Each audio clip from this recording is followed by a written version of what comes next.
I never thought I'd see the day when an HOA literally stole my land, but when they did, I gave them a lesson they'd never forget. So here's how it went. I owned a massive piece of property that had been in my family for generations, a quiet cabin rolling, fields, and a natural creek that ran into a pond behind my house. My grandfather had built a dam decades ago, and it kept the whole valley dry one summer. I come back from a work trip, and what do I see? 35 brand new homes being framed right in the middle of my land fences, gone survey lines ignored the HOA.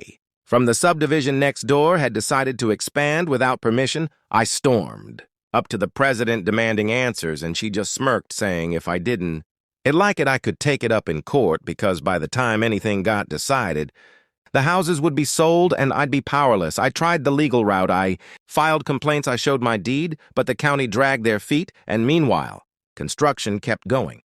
Roads paved, utilities run, and I even got a letter threatening me with HOA fines if I didn't keep my adjacent property neat. That was the final straw, because what they didn't know was every single one of those homes sat in a natural floodplain, and the only thing holding back disaster was my dam. So on the next stormy night when the pond was swollen to the brim, I walked out with a flashlight, grabbed the old wooden release lever, and pulled. The roar was deafening as the water exploded out, rushing downhill in a torrent within minutes.